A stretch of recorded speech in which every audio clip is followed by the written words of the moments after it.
Badilike moyo wazuri wenye faida. Badilike moyo wetu wenye faida. Mungu unafika kama wewe, imani yako ni. Mtu akiwa na faida, Mungu anamlinda. Mungu unafika kama msengero na kimisimu mshora. Wala mtu akiwa na faida kanisani mizimu haiwezi. Bwana Yesu asifiwe. Amen.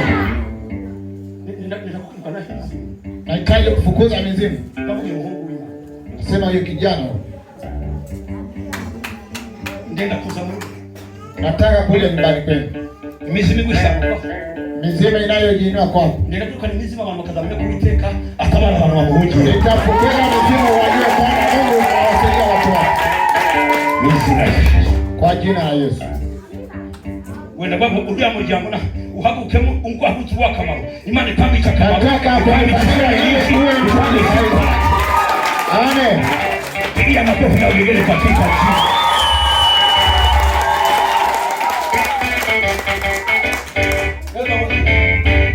Wenda Kenya nataka kukugira. Naambia ngushaki turo litari nini. Inasema kwamba utafute sadaka ambayo sio kubwa. Yaani ihene. Yaani iwe ni mbuzi. Jana n'ubundi wongere bikokore gatoya. Nenda tu jitoe katoka kwa licho lako. Uze mu rugo hari. Na nije pale nyumbani kwenu. Na mugisha usengwa nta kintu gituwe. Hawezi kupata baraka bila kutoa sadaka. Nenda kuzamo. Nahitaji kuja nyumbani kwenu. Ni baraka hapo. Nikitoka pale Inka ziragwira. Mama watakuwa wengi. Ibintu byaje uratera imbere ku mama bira bana sohoka. Kuja kwa watu wale watoto wakiwa wanaona. Ibintu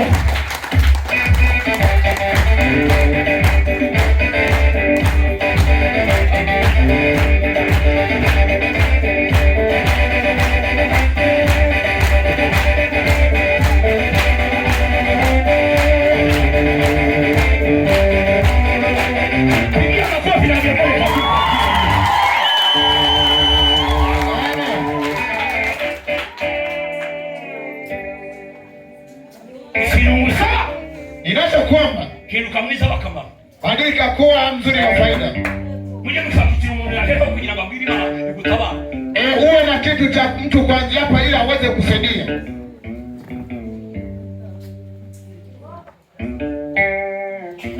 Ni moja wewe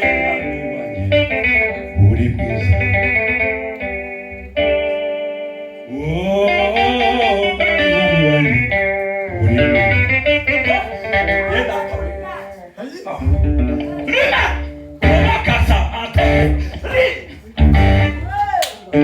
Amen.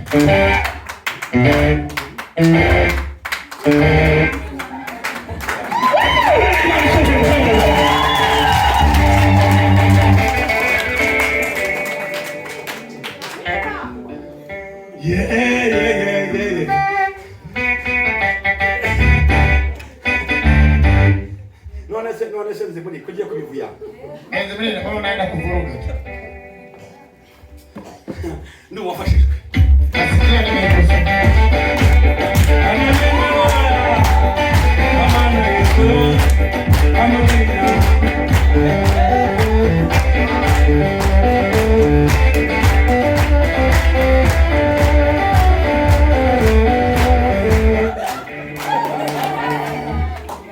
Mpigie makofi na ugengele katika jina.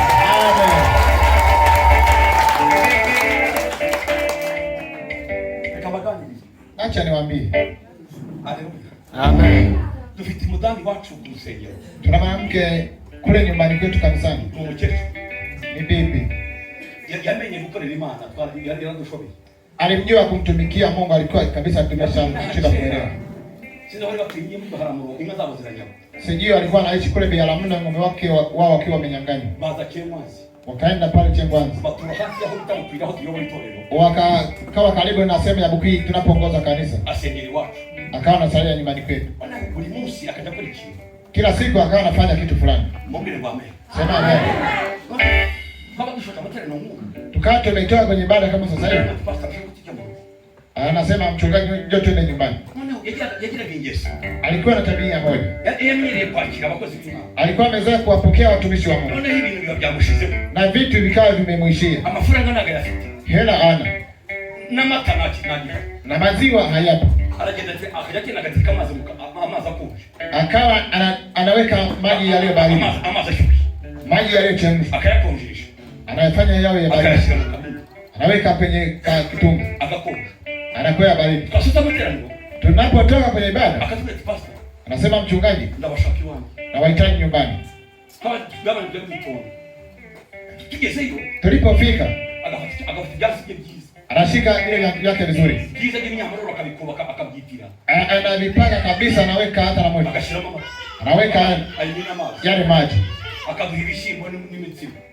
Akatupa maharage na ugali. Tukaryaho biki. Tunakula kidogo. Ariko tukatumira ya maji. Lakini tunakuwa tunakunywa yale maji. Amazi yasenga biki. Na maji tukajya tugotomera sha. Tukawa tunakunywa tu. Noneho tuba tuyamenyera. na mwishowe tukazoea. Buri munsi akaja kwa hivyo. Kila siku akawa anatufanyia hivyo. Atume mje munsi wangu. Anasema amwe mnakuja nyumbani. Umunsi umwe. Siku moja. Imana mrebi ikirahitu. Mungu kuna sema anapotokea. Umunyamili muramuzi. Mtu mwenye kazi unamjua wewe? Harangiza umunsi. Siku moja. Mbana chuo bitapasta gashisha rubarema. Nikawa nimepokea mchungaji Bashenja Rubarema. Azanutwa Gasana. Akaja na mwanaume anaitwa Kasana. Avuye muri Amerika. Akiwa ametoka kule Amerika. Bakoliitana ni wanje bukuri. Wakawa na semina pale nyumbani kwetu. Dukoliitana twagisoza muri musi kujumwe. Tukafanya semina tukaitimiza kama leo Jumapili. Senga la nyitanga. Senga akajitoa. Atili akasema hivi. Usoza nasho. Kuhitimisha nimehitimisha. Ariko nabashaki wanyu. Lakini na wahitaji basi. Ikaba niingia nyumbani ameyakula. Umutima urambwira se. Leo ikaniambia hivi. Senga n'ibishimbo bye. Senga na maharage yake. N'umutima we. Na ugali wake. N'abavuye muri Amerika. Na hao ambao wametoka Amerika kule. N'amazi ye kweli biravamo. Na maji yake kweli inaleta pia. Ariko bakumuntu ukora Imana bikuye. Lakini hata mtu wa Mungu anayetumikia Mungu kama itoa rohoni. Aranyitambika. Akaya mbele yangu. Aramazi mwana wangu. Nubwo umushumba wagiye kujunyubaha. Akasema mwanangu, hata kama wewe ni mchungaji wangu lakini niheshimu. Nanyi ndakubyaye mu mubiri ariko nawe umubyaye mu mwuka. Lakini nimekuzaa kwa mwili na wewe umenizaa kiroho. Auza apostoli kwisha Mungu. Akazuia wachungaji kuingia ndani. Twinjiye mu modoka tugiye kwa se. Tukaingia kwenye gari tukaenda kwa. Ninzara yose tukavuye kubwiriza. Na njaa yote tumetoa kwenye mahubiri. Ngo tugerayo. Tulipofika kwa atubanza ya amazi. Akatupa yale maji. Ali mu chance. Ambayo yuko kwenye jansi yake. Abarasha bashiki. Akaanza kuwapa wageni wale. Jana jiramo. Mimi nikajiuliza hivi. Yeye haya mazi. Ni mimi amenipa maji. Abashiki abashaki uduto. Wageni ameyatafutia maziwa. Na mazi kompoliti. Kumbe na maji tu sote ametupa. Anaenda bahaidia ganzi. Na mimi akawapa vile jansi yake. Bashinde kumuru. Wakaweka kwenye mdomo. Habanza gashinja kuraho. Akaanza kuliga akatoa. Mbona na mazi kumuru. Nikaona ni maji tu. Wewe mwenye Ulaya. Na yule aliyetoka Amerika. Nawe afundu chance. Na mwenye afunua chance. Ashira kumungu. Akaweka kwenye mdomo. Alipotomea. Akanywa. Alipotomea. Alipomaliza kunywa. Afundikiraho. Akafunika. Yumbisa kitiro. Akasikia kale kama moshi. Akaheruti. Ambaye hajawahi kuona. Ni chance. Akaona kile chance. Ali mtima wa mwakili. Akaona ndio ile mpokea. Yakulewa. Alipokuja kuona. Mbona wale waheruti. Kaona naangalia kule juu. Anaenda mkuli. Na mbona kiliho? Na Yesu aje kutamu mazi. Usipojua kama kilichopo kule Yesu anaenda kutia majini. Ndio wale waheruti. Nikaona natazama mbinguni. Akonya kale hasi. Anarudia tena natazama chini. Harudia kutobe. Na tena akanywa mara ya pili. Harudia hasi. Na tena kaweza chini. Ni Mungu wana na mbele hapa. Nikaona mwanaume halipo karibu. Alama za pasta. Akasema mchungaji. Nikana. Akasema karamu. Hano shobora kubona yikisha.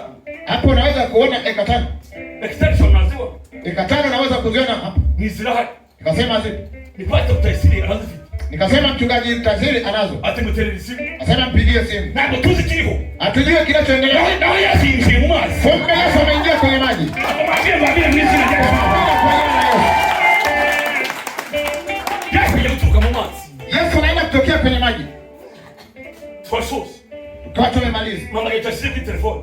Nikawa nimpigia simu hiyo. Kama za yike shalo za chahari. Nikamaliza zile eka 5 bado zipo. Ati ziraha. Akasema ndio zipo. Ni muzani umugozi rona. Nikasema nimeleta mteja. Nipende humuri kwisenda. Njoo tukutanie sendani. Tukuza mudo. Tukaingia garini. Numchecho mwafu. Na bibi yetu yule. Na tuzi kiliho. Atujue kinachoendelea. Na Yesu ni mkazi. Kumbe Yesu yuko kazini. Tukaenda. Afasha. Alanda abatushikanye n'umugabo. Tukaenda na yule mwanaume. Alanda fata milioni 11. Akashika milioni 11.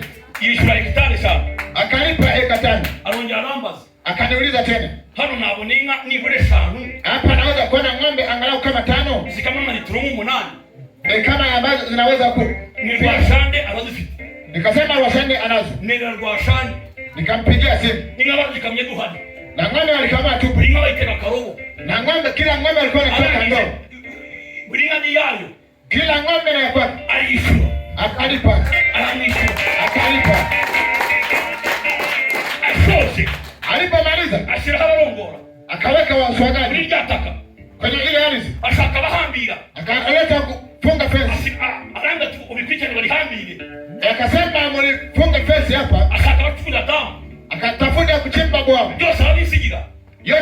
sikia. Akimkesho wangu. Akasema bibi yangu, Mungu ndiye kutanga maji. wewe ndiye kutoa maji. Mungu ndiye kutanga maji. Akasema ndiye kutoa maji. Akamwambia mwamini kama mtaka kwa mimi. Umemchachu yumus. Bibi sasa hivi afitinga zikamla. Ana ng'ombe wanaokamuliwa. Damu wachie mimi. Alimjengea hata nyumba. Yeye msaka matameza kuja kwa senga. Tumsaka majua mazuri kwa sasa.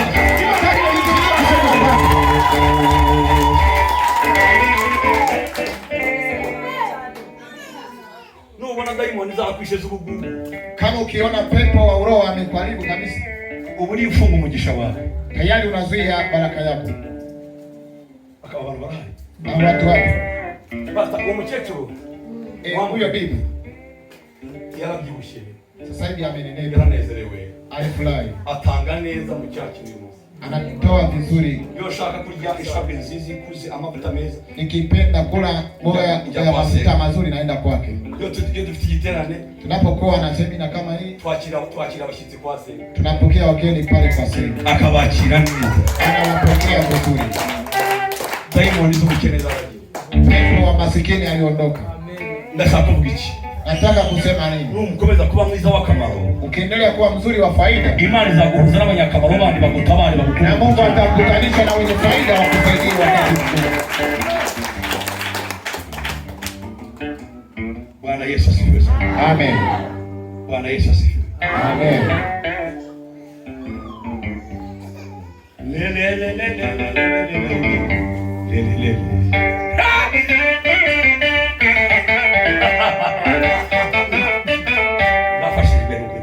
Nimekusa katika ukweli wako. Pigia makofi na digiri katika.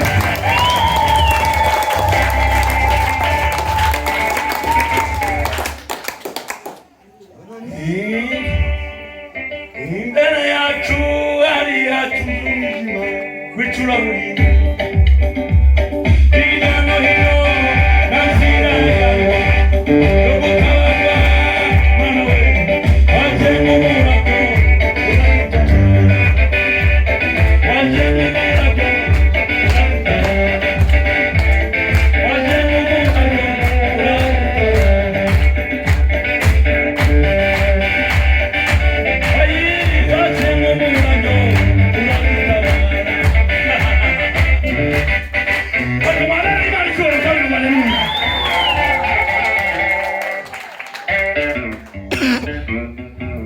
Mana za kushimisha umutima wangu.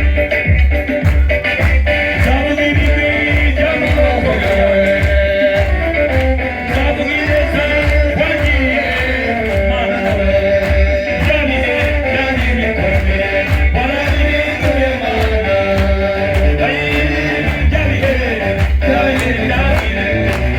Wala nikuye mana. Jabu jabu nikome.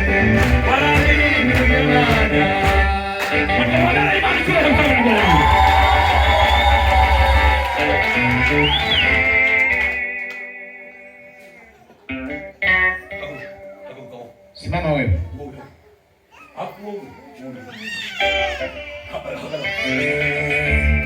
Ntabwo ari wowe uri inyuma wegamye.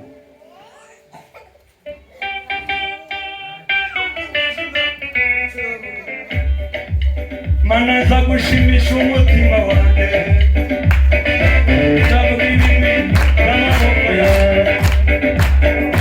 Zabu ileza wajiye.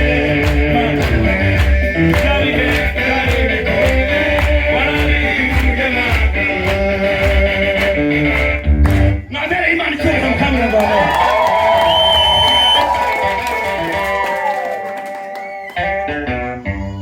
Madam. Wema. Muvuka mna abakobwa bangahe? Wazaliwa mkiwa mabinti wangapi? Batatu cyangwa bane. Ba? Fafsi wavuze kuzi. Ongea kwa sauti kwa. Mwese n'abana n'abaki. Yote hakuna watoto kidogo hata mmoja ambaye anao. Eleka suira. Nijibu. Na mwana nao umazia kinga ushati. Mazeme gatana tolko na bakuru bayiro se bashatse na mwana bagina abana bagina. Urambo na imunsi ngiye kugusengera uzajya kugera mu kwezi kwa mbere ufite inda nguru wenda kubyara.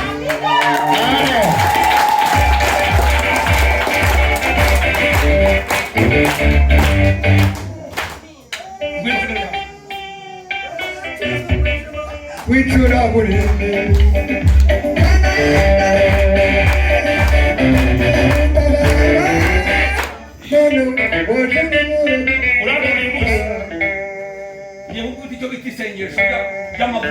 ninaenda kupigia ombi moja lenye mafuta. Utajua kweli kutana na mwanaume mtumishi wa Mungu.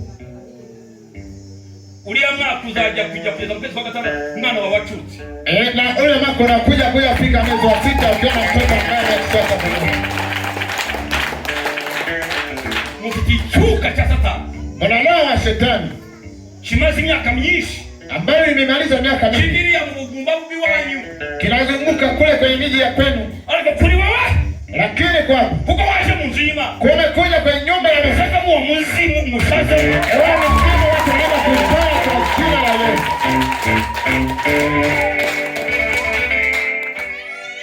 Ngiye kusha zamu.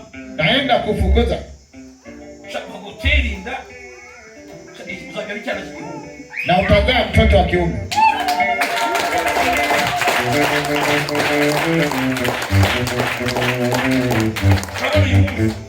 Unaniona leo? Uzamenya ko wahuye n'umugabo w'Imana. Utajua kuwa alikuta na mwanamume mtumishi wa Mungu. Uzamenya ko Imana yaguhuke n'umugabo w'Imana. Amina. Ngiye kugusenyeresho ugende utwite ntabwo uzajya kubingo muri bene wanyu bose. Unaenda kuombea ombi moja. Sasa wao nabo ije kunoja miko kuhura na jamaa bakahura ndi muntu w'Imana. Awe wakikutana na mtu mwingine mtumishi wa Mungu. Umwese w'umugumba mugusaza honona amizina rya. Leo utaza kwa jina la Yesu.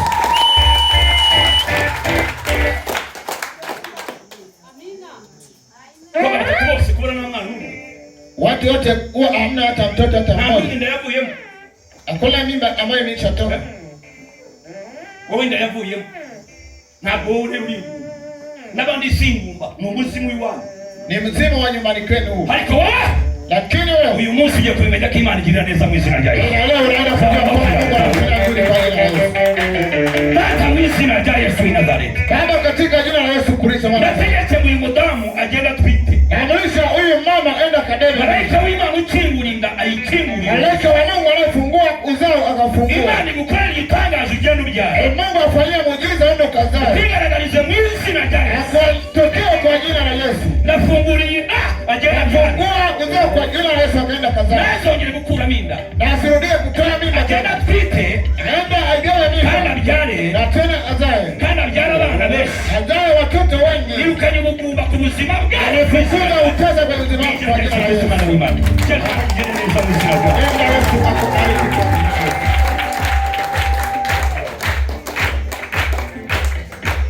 Pigia makofi na ugegele katika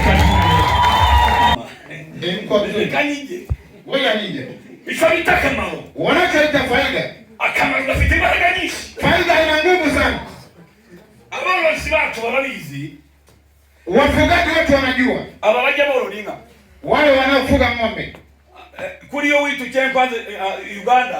Kule Uganda abantu babaje kujya borora izeze bakwete mpima. Walifuga ng'ombe zile za Kinyarwanda. Izeze inyang'ono. Zile za mapembe marefu.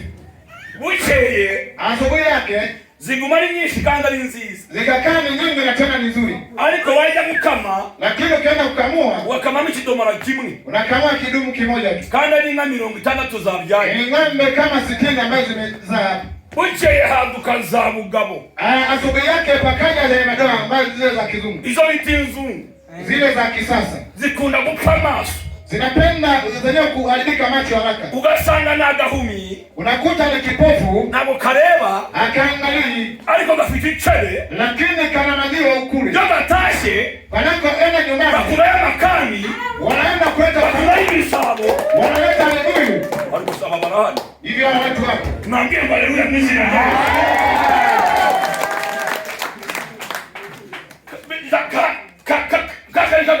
Kaka kipofu kale. Na gahumi. Ni kipofu kabisa kaoni. Na giza kafika kubokurebwa. Hakuna uzuri wa kuangaliwa. Aiba kama ngafite. Lakini faida yake Gasimu yukiza. Gasina na mtumikimu jahanamu.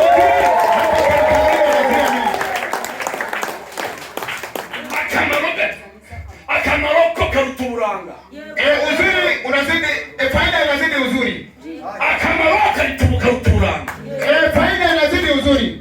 Yuko unafika akamaro. Mtu akiwa na faida. Na imani yemu paresha. Mungu angalia urefu wake. Na ilemu uranga. Angalia sura yake. Simani faida wangu. Mungu mwenyewe Chacha wakamu kuturanga wangu. Angalia watu wa kulipa sisi tunaona. Abantu barahari. Watu. Ichimani faida wangu. Mungu kinachomkutanisha na watu na akamaro ni faida. Ichuma ni imana ambacho unasaidia Mungu, ichuma ni umuryango ambacho una faida kwa familia yako, ichuma ni itore ambacho una faida kanisani, ichuma ni igihugu, ambacho una faida kwenye nchi. Niba natumaze muri ibi kama hauna faida kati ya yote, urutwainda yavuyemo, unazidiwa na mimba iliyotoka iliyoharibika. Niko mubiriza yanditse, ndipo mhubiri alivyosema. Yaani umuntu uri kwishita akamaro. Akasema mtu ambaye kwa duniani hana faida, arutwainda yavuyemo, anazidiwa na mimba iliyoharibika. Akamaro. Faida. Ubucyawanzi pale Chekwanzi Uganda. Pale Uganda. Abantu bahitinze bagezweho. Watu ambao wanaheshima. Na bagemura lita 200. Ni wale wanauza lita 200. Ariko zazindi zitazozi. Zile za pembe hivi. Nako bakizivuga. Wanaziongea hizo. Ariko ufite inzumu nyinshi. Lakini sasa hivi mwenye ng'ombe zile za kisasa. Mungu ali mubi. Hata kama ni tubaya. Mungu mtarara. Hata tuoni. Mungu mtalibiza. Hata sio tuzuri. Aiba akamaro kabwo. Lakini faida yake. Kama hili Mungu kali kuzoroza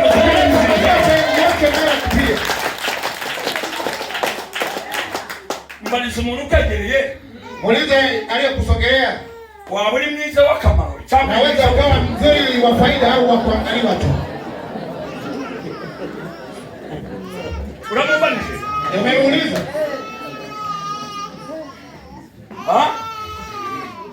Onye mubazo bwele mu maso. Tena muulize ukiwa unamtazama kwenye macho. Waba uri mwiza w'akamaro cyangwa uri mwiza wo kurongo. Upo mzuri wa faida au wa kuangaliwa tu. Bekamabwire bene data. Acha niwaambie ndugu zangu. Akamaro. Faida. Karutuburebure. Kanazidi urefu. Akamaro. Faida. Karutubunini. Kanazidi urefu. Akamaro. Faida. Karutuburanga. Kanazidi urefu. Akamaro. Faida. Karutukuri kikwale. Kanazidi urefu.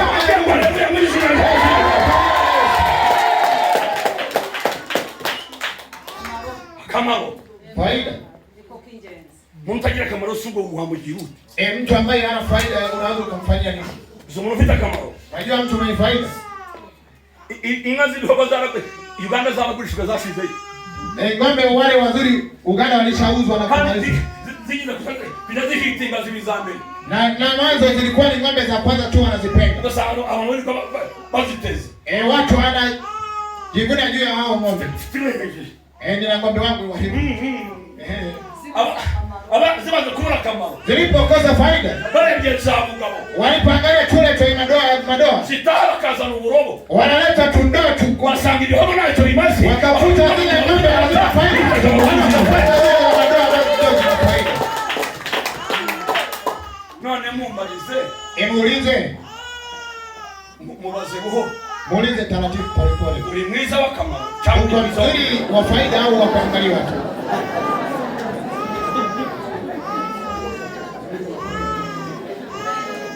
Owitoku kule nyumbani owitu Uganda kule nyumbani Uganda halieni kazi bye bihima kuna wanawake wa Kinyarwanda ebirengwa biriye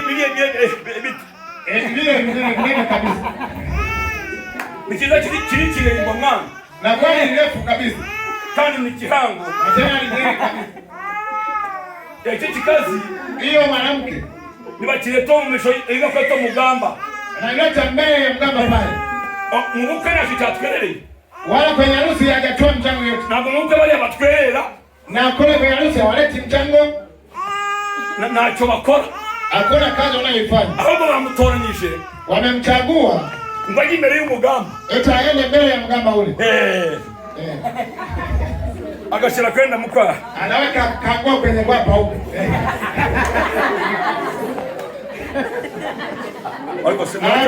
Mwambie haleluya.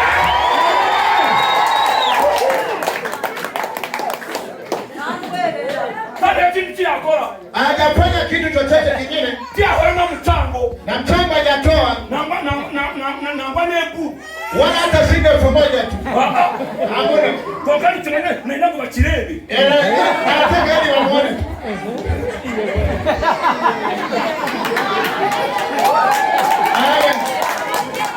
Ndio kwa vile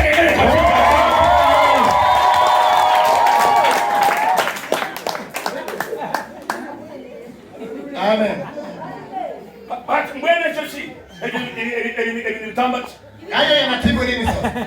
Ukuza kunyele kenamka. Kwenda kunyeleza kiuno. Tili kutola bana hishobe. Alipeleke watoto shuleni. Na kutambira hono mtu womwe wambura no bujuma. Wala ile kwete bujuma. Wala hujamnunua mtu hata kitu hadi. Ingena kutala bana kuishuri. Haya yapeleke watoto shuleni. Na kujalala bana. Wala haiwezi kulea watoto hivyo.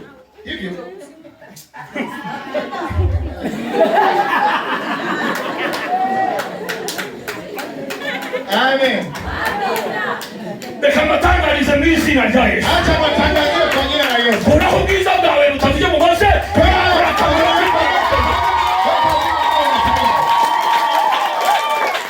Haleluya. Amen. Imani tele ya kamaro. Mungu anataka uwe na faida. Mungu sasa imani anataka wenye kamaro. Na kanisani Mungu anapenda watu wenye faida. Nesa kama nyakamaru. Uwe mtu mwenye faida. Abandi wa yahamagaye. Hao ndio waliwaita. Abandi wa yatoranyije. Hao ndio waliwachagua. Abandi wa yavuzeho. Hao ndio waliongea naye. Pili ye. Hao ndio waliofia. Abandi wa saka. Hao ndio wanatafuta. Ayobanda imani tuwe. Amen.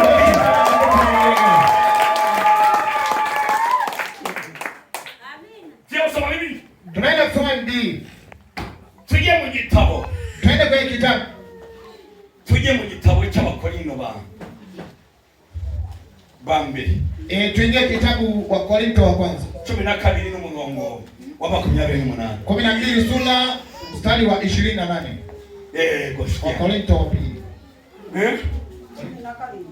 12 n'umurongo wa 28. 12 mstari wa 28. Garuka mu buje mpora. Otatse mwana otemukaba kakutera hoki.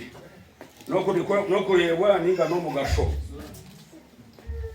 Mumbalize buhoro Imana yako icyubere aha uri mwiza wo kurebwa cyangwa uri wakamaro. Kilichokuleta hapa au kwa mzuri wa faida au wa kuangaliwa tu. Asime mukama. Amen. Ninga tunazitunga yibyaye n'uyikame. Na ng'ombe tunafuga anapozaa na usikamwe maziwa. Iyo yaba ari inzungu iyo yaba ari nyambo iyo yanze gukamura iguza. Hata kama ni ile ya kisasa ikataliwa kukamuliwa unauza. Kubera ko nubundi cyo twagigisha kaho nakamaro. Kwa sababu tulikuwa tunatafuta faida. Nuko gutungira abana. Ni kuwafanya watoto wake wawepo. Hanyuma niba uri umwana w'umuntu kama wewe ni mtoto wa wanadamu, kama uri umugore w'umuntu, kama wewe ni mwanamke wa mtu, kama na akamaro subwo uri kama hauna faida huko kipengele gani? Usome basta. Makini no munani 12 mutakuja kubino wa mbere. Mugoro byeno munani. Imana yashyize bamwe. Ndashaka kumusomye mwiza asomye yihuta.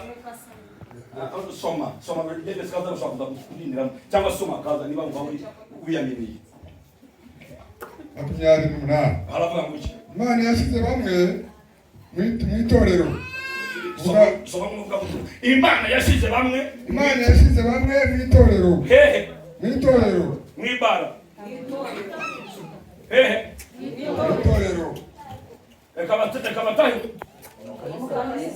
Omukanisa. Imana yashyize bamwe hehe. Itorero. Katubyumve neza. Mukabyinira. Oya mu itorero. Mugaseka.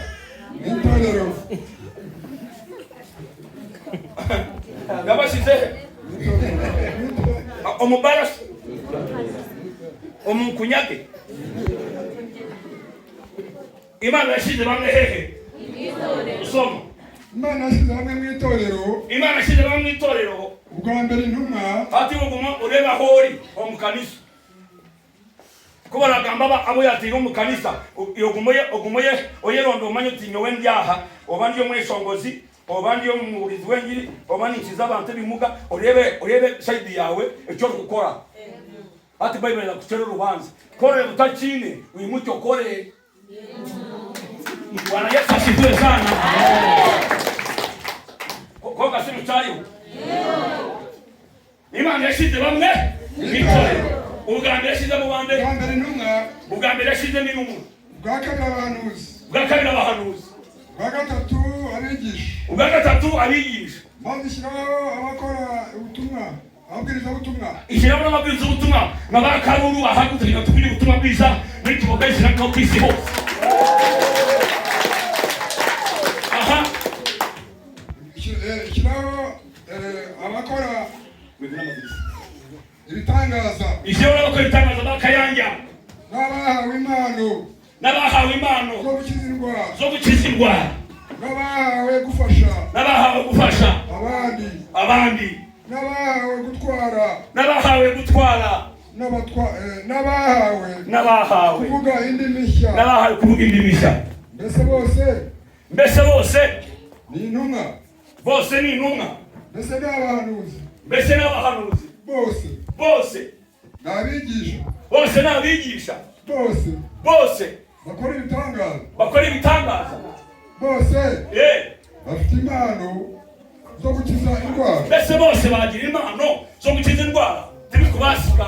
Bose bavuga izindi ndimi. Bose basobanura indimi. Ariko nimwifuze cyane impano zituruka, impano nziza. Mwifuze impano nziza. Irekerera ibindi kabisobanura. Irekereraho. Bwana Yesu asifiwe sana. Mwongere kwa amina mwizina rya. Mujaliho bado hatiwe. Sasa hivi wewe umuriabo bona kati yao wote munumwa wahubiri, mu bahanuzi, manabii, mabwiriza butumwa, kwenye wahubiri wa Injili, wafasha itorero, kwenye wanasaidia kanisa, wafasha abandi, wanasaidia wengine. Wewe uri hehe? Wewe upo katika kipengele gani? Reka mahumuti. Acha niwape dawa. Reka mbabwire bene dawa. Ngoja niwaambie ndugu zangu. Ntabwo mwese mwavuga ubutumwa. Yote hamwezi kufanya Injili. Ariko nanone mwabuvuga. Lakini yawezekana mkahubiri. Kweli. Kwa sababu gani? Buriya kawaida yo waguze agakarito k'amazi, unapoleta akaboksi kamaji, wavuze ubutumwa, tayari umehubiri Injili. Abantu baraharutuye. Hao watu hapo. Yuguze agakarito k'amazi, unapoleta akaboksi kamaji, ubutumwa wabuvuze, tayari Injili umehubiri. Yuguze igitoki cy'ikwikanisa, unapoleta ndizi kanisani, wavuze ubutumwa, tayari Injili umehubiri. Alo? Yuguze piano, unaponunua kibali kama hii, ubavuze ubutumwa, tayari Injili umehubiri. Yuzanye ibishimbo ku rusengero, unapoleta maharage kanisani, yuhaye umushumba uvugiye kugurira umwenda w'isuti, unakampa mchungaji naenda kumwambia akununulia suti, wavuze ubutumwa, tayari Injili umeshahubiri. Kweli? Kwa nini? Natwite hariya tunapokuwa tumekaa pale, n'ubu mukayange kumutuzi, na sasa hivi naenda kunywa maji, ngiye kutumwa leo watuguzi, naenda kunywa, wewe umenunua, tayari Injili waivuze, tayari Injili umeshahubiri. kugira ngo bashe gukomeza, ili nipate kuendelea, nuko wambaye utuzi, ni kwa sababu mmenipa maji, kugira ngo bashe kongera umubiri wanyu ukore neza, ili mwili wangu upate kufanya kazi vizuri, nuko watanze ihene yawe, kwa sababu umetoa mbuzi wako. niba handayirya nikitoka hapa na kula, ubutumwa wabuvuze, tayari Injili umeshahubiri. akamwambia ngo haleluya. Umuntu muri umugome, mtu mbaya ambaye ni mgomaji, ni umuntu agira icyo akora mu nzu y'Imana, ni mtu ambaye ana kitu cha kufanya kwenye nyumba ya Mungu, ukabura akamaro kandi unakosa faida na unakuja kwenye nyumba ya Mungu. Nani mbele tukisoma kwa Mungu akubariki. Bwana Yesu asifiwe sana. Amen. Umuntu muri nabonye, mtu mbaya niliyemwona, ni umuntu wa mu rusengero ndagira akamaro, ni mtu anaishi kanisani lakini sio mwenye faida. Abantu baraharuka. Hao watu wapo kweli. Ukabaha buri munsi, unakuja hapa kila siku, bakitanginere, wanajitoa viti, amavuta abakozi bana bakaza mu rusengero ngaha, watumishi wa Mungu wanakuja kanisani kama hapa, ukabura ikintu ukora, ukakosa cha kufanya, kandi nawe umuntu, na tena na wewe uko mtu, amafaranga yawe agahora yibwa n'isi, hela yako inaliwa na wa duniani. Kayanja atubwiye ngo, Kayanja alisema hivi, ile jambo ndajana yugo cyane, ile neno litia woga sana, araba ngo amafaranga yose umuntu atanga, akasema hela yote mtu anayoitoa isobanura imbuto, inafafanua mbegu, mukandi muri imbuto, na tena kila mbegu mbirera inaiva kabisa, au inaota. Inazaa. Numuntu uteye imbuto. Mtu anapopanda mbegu ugomba gusarura. Unastahili kuvuna. Aravuga ati akasema hivi, abantu benshi, watu wengi banga gutanga amafaranga mu rusengero. Wanakataa kutoa hela kanisani, bakayatanga mu wanayatoa pale kwenye kilio. Umuntu akava hapa. Mtu anatoka hapa akaja kuzika Bukanga. Aenda kuzika kule Bukanga. Kubera ko baba wapfuye. Kwa sababu anakuwa amekufa. Ugatanga amabuguri munsi. Unatoa hela kila siku huko. Amafaranga ya uri mutera. Hela yako ambayo uko napana. Kama ikunda zera. Lazima utavuna ya taifa. Kukasobanura imbuto. Kwa sababu yanafafanua mbegu. Witegura mukanya kuzapfusha. Wewe ujiandae mafupi kufika. Kuko buri gihe cyose. Kwa sababu unapanda kila siku. Unapanda kwenye kilio. Na kwa machumbi. Amafaranga yose. Hela zako zote. Asobanura imbuto. Anafafanua mbegu. Kandi imbuto yose irera. Na kila mbegu huwaga inazaa. Nubaza rero buri gihe ubiba mu rupfu. Ukiona kila siku unapanda kilio. Ukabiba mbafu. Unapanda kwa waliokufa. Byanga bikunda. Lazima vyovyote vile. Ugomba gusarura. Unastahili kuvuna. Kandi usarura. Na ukivuna. Na kuzasaruriri. Hautavuna mengine. Na uzapfusha. Na wewe utafisha. Bagutere. Unawewa kupewa huo mchango. Kuko amafaranga asobanura imbuto. Nawe bazaguhamagu. Na wewe atakupa hiyo mchango yako. Ariko aravuga ngo, lakini wanasema hivi, amafaranga yo mu nzima, lakini hela kwa nyumba ya Mungu. Agenda avuga, anaongea. Avuga imbere y'Imana isumba byose. Abwira Imana ngo, anamwambia Mungu hivi, uwaremye, naangalia ule Muumba. Nubwo ni umukene, hata kama ni masikini, Bwana Imana wawe. Lakini baguri nake kwa imbuto zanjye. Mimi nimekupa mbegu za kuliza Mungu. Akamwambia Bwana ndio mzima. Abantu barahari. Hao watu wako. Upo. Kumba ingi unabiba. Mtu kila anachokipanda ndicho saru. Ndicho anachovuna. Avugisha likomeye. Akaongea neno lizito. Avugindi jambo. Akaongea neno lingine. Alafu ngo Nowa yatangiye mu kintu cyose gifite ubuzima. Akasema Nowa alitoa kila kitu ambacho kina uhai. Atamba inka itambana n'imfizi. Na ng'ombe akatoa na dume yake.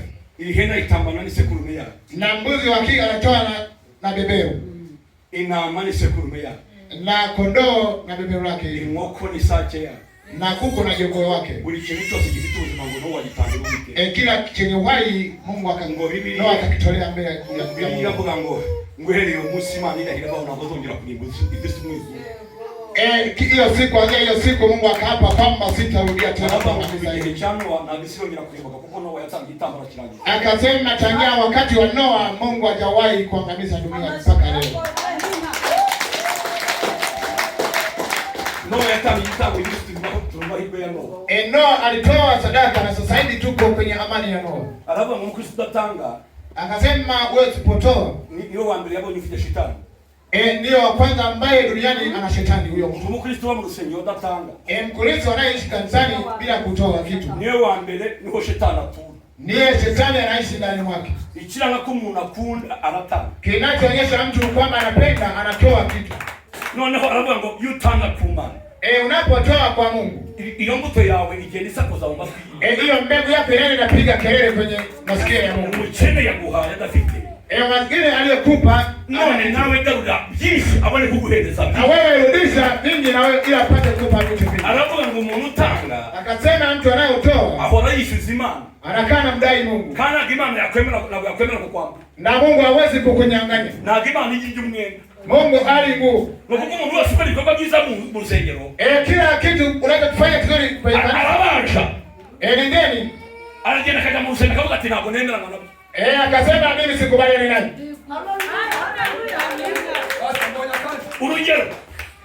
Urugero. Mfano. Uyu mugabo ejo ndari muzo gatoya kaza. Uyu mwanamume alisema juu ya Lazaro. Ezekiel.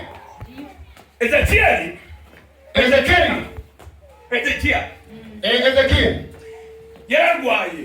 Aliugua. Arwara ku point yo gupfa. Akafikia wakati wa kufa kabisa. Koka mucyariho. Bado yupo. Maze ni himbaza muje mufashwa. Niona unahimbaza mubaze mwumve. Kama nikisifu mguse, kama bado sijasifu msikie kwanza. Ezekia akaugua.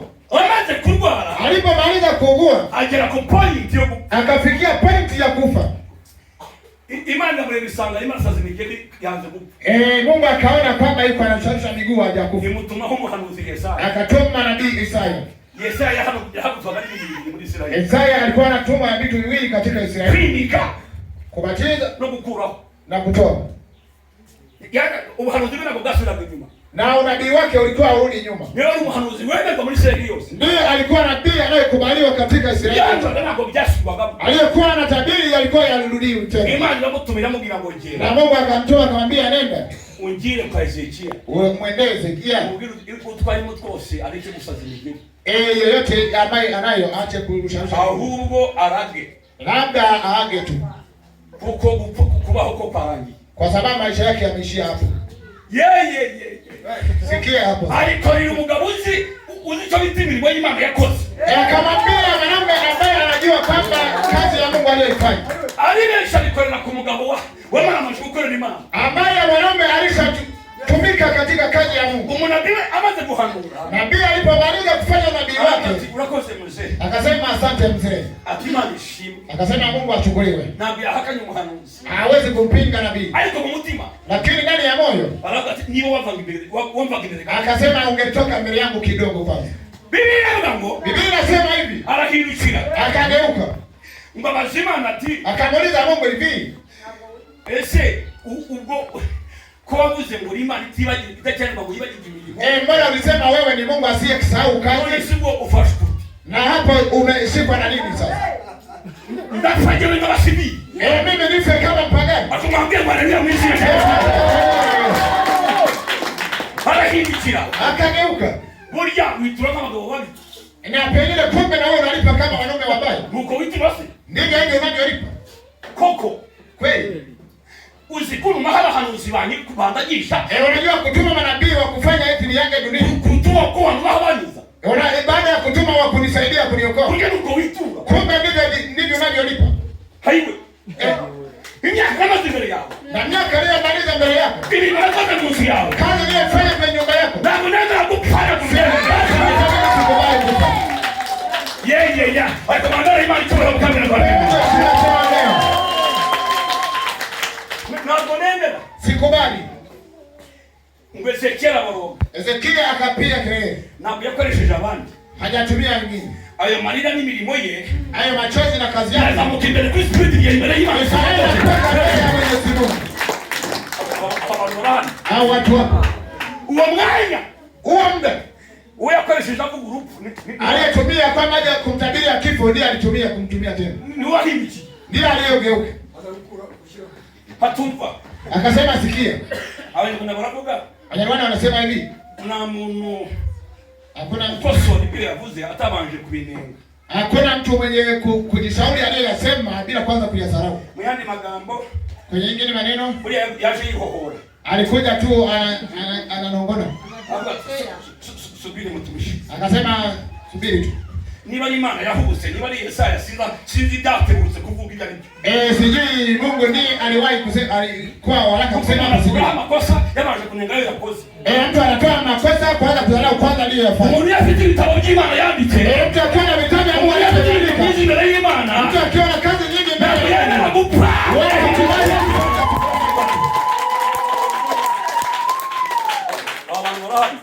Watu hapo. Muchari hose. Ili sambo yale igo. Ili neno lilitia woga. Umva kuna bitangaje. Sikiliza inavyoshangaza. Uwo mwanya. Uwo muda. Yesaya aragaruka. Yesaya akarudi. Ngaravuga ngo. Akasema hivi. Sorry. Pole. Samahani. Ushobora kuba nihuse. Yaweza nikawa nifanya haraka. Imana irambiye. Lakini Mungu ameniambia. Irambiye ngo. Ameniambia hivi. Iye imirimo yawe. Niangalia kazi yako. Niangalia marira yawe. Niangalia machozi yako. Na ujipfuye. Wala hautakufa. Unaonyesha katuni nitano kusikia. Ezekia buroko ya. Umbuko yavuze. Ezekia sikia maneno aliyosema. aravuga ngo, akasema hivi, ubu ni bwo ubaye Imana.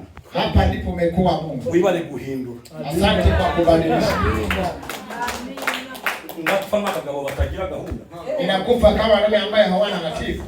Nimukemere impfu zose z'abadayimoni. Usikubali kifo chochote cha mapepo. Daudi aravuze ngo ntabwo tuzapfa.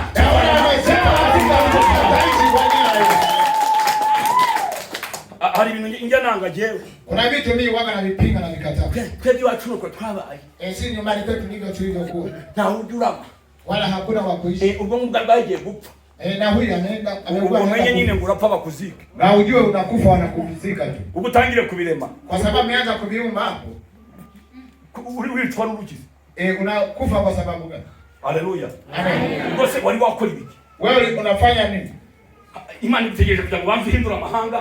Mungu anakusubiri ili ubadilishe mataifa. Urashakene kugira abana b'amasezerano. Bado unatakiwa kuzaa watoto wa maangano. Upe impfu z'abadayimoni. Wewe unakufa kifo cha mapepo. Izo ni impfu z'abadayimoni kugira ngo urupfu fire. Sema kifo fire. Bwana sifiwe sana. Amen. Biblia inavuga mu gitabo cya Yesaya, ayi gitabo cya Yeremia. Biblia inasema katika kitabu cha Yeremia 17 n'umurongo wa 4. 17 mstari wa 7. Ngo aliringiye Uwiteka. Wanamtumaini Mungu. Bameze nk'igiti cyatewe hafi y'amazi. Ni kama mtu uliopandwa karibu na maji. Mwico gihora gitoshye. Na kadi mzuri. Ntabwo gikangwa n'amapfa. Wala jua likija haliwezi kutishiwa. Yacanye sha. Niyo mpamvu duhora tuhamye. Na maana tunakaa tuko imara. Niyo mpamvu mima sima mukenya mafuta imyaka 10 na maana sifa Mungu kama vile na miaka 18. Usimamu. Unajua sababu? Ni Uwiteka Imana isumba byose. Mwambie Bwana. Alikumbuka faida yake. Aliyakoze imbere y'Imana yagakupa. Kuna vitu aliyofanya mbele ya Mungu aliyakoze imbere y'Imana urupfu ruzima. Kuna vitu aliyofanya mbele ya Mungu kifo. Bwana Yesu asifiwe sana. Amen. Pigia makofi na vigele katika. Haleluya. Amen. Mchayo. Bado. Milimo yawe na miwani. Milimo yawe Musa. Haleluya. Mchayo. Bado.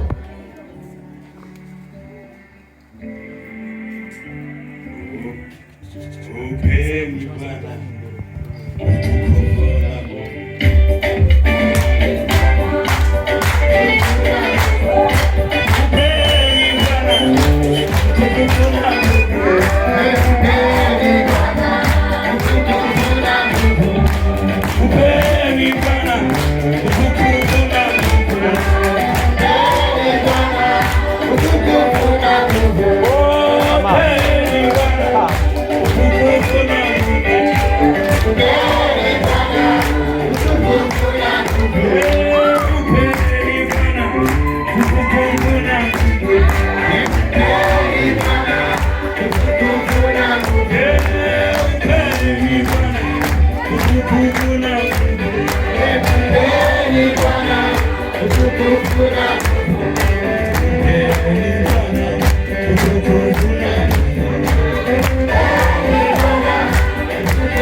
Pigia makofi na gegele katika.